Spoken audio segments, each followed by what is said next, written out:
गोर लागे छिए तो सबके पैर छूके प्रणाम करे छिए। सब लोग ठीक छो। यहाँ उपस्थित है हमारे सभी नेता।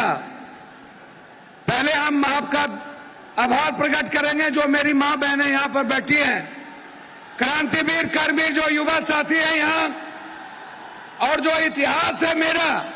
मैं एक बात आपको बता दूं, मैं सिर्फ सीमांचल और कोसी के विकास के लिए आज जो यहाँ बहुत हमारे माननीय मंत्री जी लोग जो वरिष्ठतम मिनिस्टर हैं, हमारे जीतन बाबू यहाँ पर मौजूद हैं जो हमारे लिए पिता के तरह है, चिराग पासवान जी जो मेरे बहुत ही करीब, रामविलास जी ही मेरे साथ बहुत करीब थे। मैं गिरिराज जी का, सभी लोगों का, माननीय सांसद, माननीय बिहार सरकार के मंत्री, माननीय विधायक और माननीय विधान पार्षद, और यहाँ उपस्थित इस सीमांचल और कोसी की आवाज, एक जिन्होंने संघर्ष किया, जिन्होंने जिद था, जिनके भीतर जुनून था एक परिवर्तन का, और वो संकल्प लिया गया था। आज वो संकल्प की जीत है, सीमांचल की जनता की जीत है, कोसी की जनता की जीत है। और उसके लिए हम आदरणीय एक ऐसे प्रधानमंत्री जी, एक ऐसे ईमानदार मुख्यमंत्री जी, माननीय नीतीश कुमार जी, माननीय प्रधानमंत्री जी का मैं स्वागत करता हूं।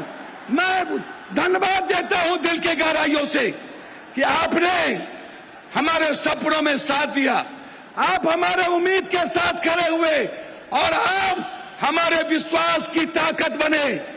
आपका अभिवादन, आपका अभिनंदन। जब जब विकास में आप सहयोग करेंगे, पप्पू यादव विकास में आपके साथ खड़ा होगा, ये मैं आपको वादा करता हूं। मैं सिर्फ 4 बात कहना चाहूंगा।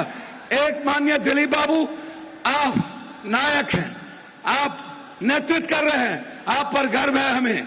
मैं सिर्फ इतना कहना चाहूंगा, हम 5 चीज का डिमांड करना चाहेंगे।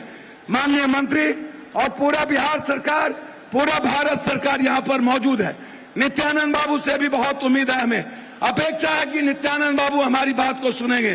एक आग्रह है कि आप कोसी सीमांचल जो बाढ़ से पीड़ित है, हार्ड डैम, हम बार बार हार्ड डैम का मांग उठाते हैं। आप इस कोसी सीमांचल के बाढ़ से मुक्ति के लिए हार्ड डैम पर, नित्यानंद बाबू आपकी ताकत है, आप होम मिनिस्टर हैं, हाई डैम कई बार आप बोल चुके हैं, हम हाई डैम आपसे डिमांड करेंगे। नित्यानंद जी और हमारे केंद्रीय मंत्री जी से आग्रह करेंगे कि हम चाहते कि हम सिर्फ विकास चाहते हैं। कोसी सीमांचल हमेशा दूर रहा है, इसीलिए मैं आपसे आग्रह करना चाहूंगा, पूर्णिया या कोसी में एक एम्स का निर्माण आपके द्वारा जरूर घोषित हो। यह सीमांचल की जनता एक एम्स चाहती है, ये मैं आपसे चाहूंगा। तीसरी चीज आपसे मैं चाहूंगा, पूर्णिया उपराजधानी बने, पूर्णिया हाईकोर्ट बेंच बने, ये पूर्णिया की जनता चाहती है। मैं बहुत डिमांड नहीं करूंगा, लेकिन यह हमें गर्व होगा कि आप सब लोग इस पूर्णिया की जनता की आवाज के सहयोग बने। मैं इन्हीं शब्दों के साथ एक आग्रह करूंगा आपसे कि पूर्णिया में एक इंटरनेशनल स्टेडियम की घोषणा हो, एक ऐसा स्टेडियम जो भारत में आके खेले।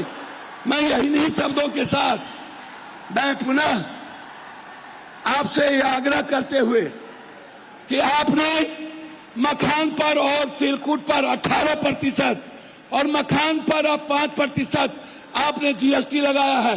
भीख मांगते हैं कि मखान जो मेरी ताकत है, आप कम से कम मखान पे 10 फैक्ट्री और मक्का जो हमारी जीवन की ताकत है उस पे 10 फैक्ट्री, मखान और तिलकुट पर आप जीएसटी खत्म कर दें।